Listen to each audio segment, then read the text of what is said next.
তৈয়ার করে বসালাম লাইন ধরে, বড় লাটকে মারবো বলে মারলাম ভারতবাসী। ক্ষুদিরামকে বললাম, এই ক্ষুদিরাম, এই রাস্তা দিয়ে লাট যাবে, বোমা মারবি। বোমা মারতে গিয়ে লাটের গাড়িতে না মেরে ভারতের গাড়িতে মেরে দিয়েছে। বলছে এবার বিদায় দে মা, ঘুরে আসি। সেই বড় লাটকে যিনি পেটে ভজালি ভরে দিয়েছিলেন তিনি ছিলেন শের আলী। জোরে বলুন সুবহানাল্লাহ। বাঘের বাচ্চা বাঘ শের আলী ভজালি ভরে দিয়ে এমন করে দিয়েছিল, নাড়ি মুড়ি বেরিয়ে গিয়েছিল। আজ ইতিহাস তাদের ভুলে গেছে। তাদেরকে ভারত থেকে তেড়ে দেবার জন্য হাজার পরিকল্পনা করছো, জেনে রেখে দিও। ভারতে মুসলমানরা বাদশাহী করেছিল বটে, তারা ফকিরগিরি করে নাই। তারা যা ফিকির করে গেছে, সেই ফিকিরে সারা বছর ভারতকে জিকির করতে হবে। সুবহানাল্লাহ বলুন, সুবহান বলুন। কলকাতার দিল্লির মাটিতে একটা মিনার আছে, মিনারটার নাম হলো কুতুব মিনার। কুতুবউদ্দিন বখতিয়ার খিজরি, বিখ্যাত আল্লাহর ওলি। তার সেই মিনারটা দেখতে মানুষ 30 টাকা টিকিট কাটে। প্রতিদিন টিকিট বিক্রি হয় প্রতি মাসে 3 কোটি টাকা। কত কোটি?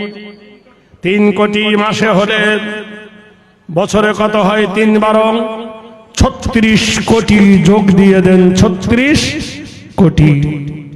শাহজাহান চলে গেছেন, বানিয়েছিলেন একটা কবর, তার নাম দিয়েছে তাজমহল। তার বিবি আর দুজনে শুয়ে আছে তাজমহলের ভিতরে। সেই তাজমহলের টিকিট হলো ভারতবাসীর জন্য 500 টাকা। প্রতি মাসে টিকিট বিক্রি হয় 10 কোটি টাকা। 10 কোটি টাকা হলে বছরে কত হয়? 120 কোটি টাকা। জোরে বলুন নারায়ে তাকবীর। মুর্শিদাবাদের মাটিতে একটা ঘর আছে, নবাব প্যালেস, হাজার দুয়ারি। টিকিট হলো 40 টাকা, মাসে বিক্রি হয় 2 কোটি টাকা, বছরে হয় 24 কোটি টাকা। দিল্লির মাটিতে আগিয়ে যান, আগ্রা একটা ঘর আছে, সেটা হলো কার? আকবরের। ফতেপুরে একটা ঘর আছে, সেটা হলো কার? ভারতবর্ষের বাদশাহ। ফতেপুরে যে ঘরটা আছে হুমায়ুন তার তৈরি। আর আরেকটা হলো দিল্লিতে লালকেল্লা। এই 3টে ঘরে টিকিট বিক্রি হয় 2 কোটি টাকা। মাসে কত হয়? 2 কোটি, বছরে 24 কোটি টাকা। মুসলমানদের একটা পীর আছে, খাজা বাবা। কি আছে? খাজা মঈনুদ্দিন চিশতি রহমাতুল্লাহ আলাইহি। সুবহানাল্লাহ বলুন। আমি খাজার দরবারে গেছি, তা আমাকে দেখে বলছে, ভাই আব হাফ ফুরফুরা है ना? বলে क्यों? बोले हर रोज आता है कब्र में फूल देता है, अब नहीं देता है क्यों? हेलो শালা তুমি মালকে চিনে ফেলেছো। আর যা আমরা ফুল ফুল দিই না, আমরা চাদর ধরে টানাটানি করি না। কিন্তু সেখানে সকাল থেকে সন্ধ্যা পর্যন্ত একটা হাঁড়ি দেখবেন 120 মণ চাল ফোটে। 120 মণ। সেই হাঁড়িটা ভর্তি হয়ে যায় টাকাতে, সারা রাত টাকা পড়ে। সকাল বেলায় লরি ভর্তি করে বস্তা ভরে টাকা নিয়ে চলে যায় মুসলমানদের কবরস্থান থেকে। জোরে বলুন নারায়ে তাকবীর, জোরে বলুন নারায়ে তাকবীর। মুসলমানরা চলে গেছে, কিন্তু দোকানদারি করে গেছে। ভারত থেকে তাড়িয়ে দেবে, দাও ভোল্ট প্রাইস ব্যাগ, আমাদের টাকাগুলো আমাদেরকে দিয়ে দাও। যে টাকাগুলো নিয়েছো তোমার ভারত বিক্রি করলে খাজা মঈনুদ্দিন চিশতি রহমাতুল্লাহ আলাইহির দরবারের টাকা শোধ করতে পারবে না। হাজী মোহাম্মদ মহসিন, নারায়ে তাকবীর। হে জোরে বলুন নারায়ে তাকবীর। হাজী মোহাম্মদ মহসিন 1800 সালে 200 কোটি দান করেছিল ভারতের অর্থ তহবিলে।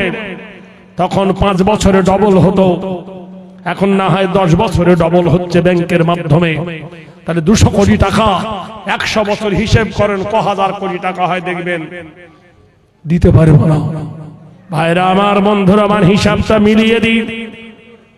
1810 সালে হবে 400 কোটি, 20 সালে হবে 800 কোটি। আমি 10 বছর হিসাব দিচ্ছি, এখনকার হিসাব। 30 সালে হবে 2800 কোটি।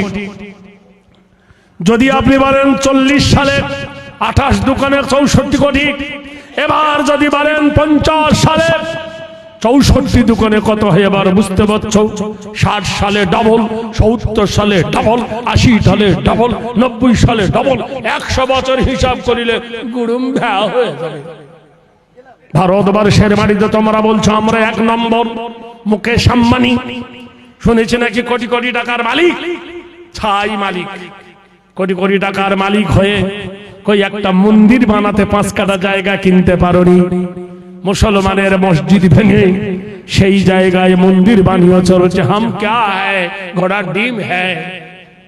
জেনে রেখে দিও, মন্দিরের জায়গা দিয়েছে মুসলমানেরা দিয়েছে, মুসলমানদের কলেজা আছে, মুসলমানদের দম আছে।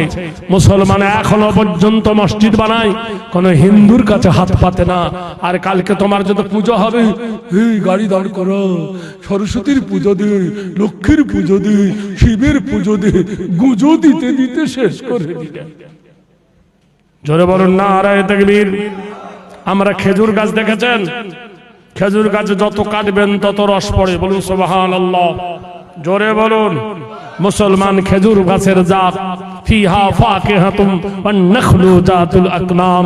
তুমি দেখেছো বন্ধু দোস্তরে, এবছর খেজুর গাছের এই দিকে কাটলে ওই দিকে কাটে। মুসলমান ফিতরা দেয়, মুসলমান যাকাত দেয়, মুসলমান ওশর দেয়, মুসলমান কুরবানি দেয়, মুসলমান আকিকা দেয়, মুসলমান মাদ্রাসা চালায়, মুসলমান মসজিদ চালায়, মুসলমান ইমাম সাহেব চালায়, মুসলমান ভারত চালায়। জোরে বলুন নারায়ে তাকবীর, জোরে বলুন নারায়ে তাকবীর।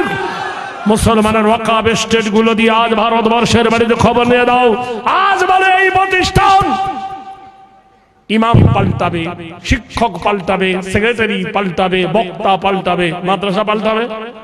জোরে বলুন, কিয়ামত পর্যন্ত জং ধরবে না।